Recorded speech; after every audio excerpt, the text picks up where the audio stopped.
Federal Drive is presented by GEHA, Government Employees Health Association, proudly providing health and dental benefits to federal employees and their families. Visit GEHA.com. By releasing a sweeping Medicaid claims dataset, DOGE is testing whether broader public analysis can complement government fraud investigations. The move raises questions about accuracy, accountability, and whether this approach is scalable or sustainable. I'll walk through the pros and cons with John Barry, Senior Counsel at Epstein Becker Green. Mr. Barry, thank you so much for joining me. Thank you so much for having me. I'm really excited to be here. You've done some looking into a data set that the DOGE team inside the Health and Human Services Agency released. It described it as the largest Medicaid data set in department history. From your legal perspective, what was different about this release compared to prior transparency or fraud prevention efforts? Sure. Well, there's a couple things. This is the first time that the Department of Health and Human Services has ever released provider-level Medicaid data to the public. Previously, there were very limited ways to access Medicaid provider-level data, meaning data that you could look at specific providers and what they were billing, but that was required often institutional access and cost money. This is the first time that this has ever been available to the public, and specifically a data set released to the public for the public to look at and try to find issues on their own. So this is a bit like crowdsourcing research. That's right. There have been some cuts at the federal level to the Department of Justice during Trump's administration. Some estimates have it upwards of 4,000 or 5,000 jobs. And that seems, antithetical to the government's push to rout out fraud at the federal level. And so it's interestingly enough, to a certain extent, the government has said, you know what, we have less people in the Department of Justice, but we do have a lot of people, and this is the people's money. I think the message from the Trump administration has been, this is not the government's money that's being potentially misused or stolen. This is your money. This is the taxpayers' money. And so you, the taxpayers, have an incentive to look into this on your own. And there's been some very public cases, particularly in Minnesota and California, that have been highlighted by Trump and J.D. Vance and to a certain extent, the Department of Treasury, that have kind of given the federal government some backing to say, hey, you individual person can really make a difference and help rout out potentially billions of dollars of fraud. And we want you to do that. The federal and state agencies already have specialized fraud units to identify improper billing. How does opening this kind of data to the public change that fraud detection model, and what risks might it introduce? That's an interesting question. I think that this data set presents opportunities and, as you mentioned, significant risks. The opportunities are that you have private, what I'll call sleuths, or even data scientists, particularly with the advent of AI and data analytics and the access that individuals have to that you almost kind of make it a little bit of a game for these people to try to rout out fraud and find and share that with the public. The issue is that data on its own is a starting point. It is not the end point. It does not tell you the whole story. And I think that there is a risk that certain people publicizing data that they may have found and think that it is clearly fraud may really not be fraud at the end of the day. And when you have the Department of Justice and the OIG within the Health and Human Services and the FBI and the Financial Crimes Network within the Department of Treasury, those people live and breathe that and are more specialized and have training on kind of really knowing where to spend their time and what to do with data. And so the risk is that there could be some wild goose chases going on, and particularly when it's referred from the public to the state and federal agencies, that you do have that risk that maybe some institutions, even just reputational damage from being publicized on social media networks that, hey, this provider seems to have increased their billing 50% over the last 4 years. Well, that alone is not indicative of fraud. And I think there is a significant risk that people may be getting a bit ahead of themselves in calling something fraud when it isn't. I'm speaking with John Barry. He's senior counsel at Epstein Becker Green. Let's pull on that thread a little bit because the False Claim Act is invoked here and whistleblower incentives to try to get people to make those claims and also perhaps charge providers under the False Claims Act. How is all of that coming together with a consideration of due process? So, as we had discussed, there is always the chance for reputational damage. But with respect to due process, even a qui tam action, which is a claim brought in the name of the federal government, but by a private actor, alleging that fraud was perpetrated on the federal government. And in those actions, the individual bringing the claim, which is called a relator, has the ability to potentially get part of the settlement if fraud is ultimately found. That does not ultimately do away with the due process requirements of the legal system. There's still an accusation. Unfortunately, in our legal system, sometimes when accusations get out there in the public space, that is almost as bad as being convicted. But in the court system, an accusation alone does not mean that somebody is going to be convicted. And bringing a qui tam case alone on your own, particularly when the way that most qui tam cases go is that an individual relator will bring a case to the government and say, hey, I think there is fraud. I have this special information. I'm going to bring this case. Would you like to participate with me? And often in the strongest cases, the federal government will participate with them.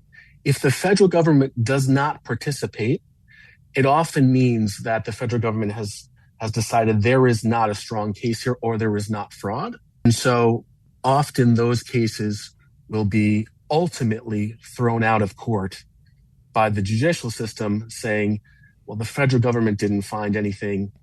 We, the court, are going to look at it. Did you meet the requirements to really bring a claim here? So to clarify, the due process requirements are still there with the qui tam case, but you are right that once you bring a claim and once negative publicity gets out about a provider, that is hard to kind of undo that reputational damage.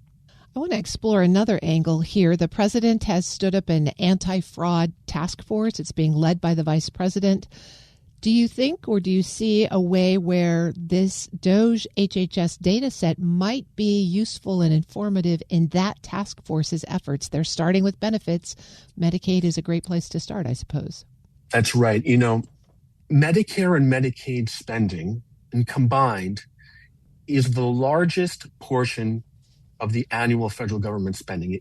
Those two buckets together account for 27% of annual spending. And so where there is a significant amount of government spending, there will be a significant amount of bad actors trying to perpetrate fraud to get some of those funds. And the Trump administration has been trying to attack fraud in the healthcare space from as many angles as it can. Not only is it tried to crowdsource this through releasing this HHS Medicaid data, they separately have a whistleblower website set up through the Department of Treasury to specifically incentivize people with financial benefits to report fraud that may be tied to healthcare, but specifically money flowing through banks that would be in the purview of the Department of Treasury. There's also, in addition to the new task force that was just recently announced, in 2025, there were these healthcare fraud data fusion centers that were multi-agency task forces made up from the members of the Department of Justice, Health and Human Services, the FBI, to try to gather resources from various government agencies to rout out fraud. So this is all a way of saying the release of this DOGE HHS data set absolutely aligns with the government's continued push for almost seemingly every month. There is a new task force or a new release of information. For example, on March 30th, the Department of the Treasury, the Financial Crimes Enforcement Network, put out a financial crimes enforcement bulletin specifically about healthcare fraud and what banks should do, the types of suspicious activity that banks should look for, specifically related to healthcare fraud. So the government is trying to attack this from every angle, and it's really, it makes sense because of how large the spending is for Medicare and Medicaid. So does this mark then sort of a new front in the anti-fraud war? And might we be expecting to see more data set releases, perhaps around student loans or grant recipients or Social Security payments? That's a very interesting question. And I think what you see here is this data set is focused on provider fraud. But we may see a movement towards data sets, and this would be very controversial, towards individual or beneficiary fraud. Now, the Big Beautiful Bill tries to get out Medicaid fraud from a different angle, from the beneficiary angle. And that the way that the Trump administration is trying to rout out beneficiary fraud is trying to limit the ways in which people may enroll or continue to be enrolled in the Medicaid ranks. For example, there's the work for Medicaid that someone has to either prove that they've been working or going to job training or school for X amount of hours per month. And this is all a way of trying to cut down in any way possible on spending in the healthcare realm. And I think it's too early to say whether the government would release specific data sets on individuals related to, for example, federal loans. But, even before this HHS data set, this is not the first time that the government has made publicly available information about a government program. For example, one of the largest COVID era spending programs was, for example, one of the largest COVID era spending programs was the Paycheck Protection Program, which were loans to small businesses and then eventually to even single independent contractors to try to keep those businesses afloat during COVID. Eventually, every single individual or small business that took a PPP loan, that information was released by the federal government. And even before this HHS data set, people were looking at that Paycheck Protection Program data set to see, hey, should this business really have gotten this loan? That was not publicized. The release of that data set was not publicized in the crowdsourcing way that this HHS data set was. But this is not the first time that this type of crowdsourcing has ultimately come about through release of federal data sets. Coming back to the HHS data, if you're a provider, what should you be thinking about right now, both for protecting your own reputation and making sure that your data is correct? Sure. Well, number one, I would try to take a look at that data set to see whether if you are a Medicaid provider, how your information has ultimately been relayed through this data set. One issue is this Medicaid data is coming from the 50 states separately, in addition to certain territories such as Puerto Rico. And so there is always going to be differences in the way that the states report the information. If I were a provider, I would want to look to make sure that the information released publicly at least generally aligns with what I believe that I am billing for, that the state that I'm in or the states that I'm in are reporting that information accurately. And second, regardless of whether the information is found in the HHS data set or not, providers should always be ensuring that they have a billing and coding compliance program, that they are accurately and properly billing only for the services that they provide. I've been speaking with John Barry. He's senior counsel at Epstein Becker Green. Thank you so much for joining me today.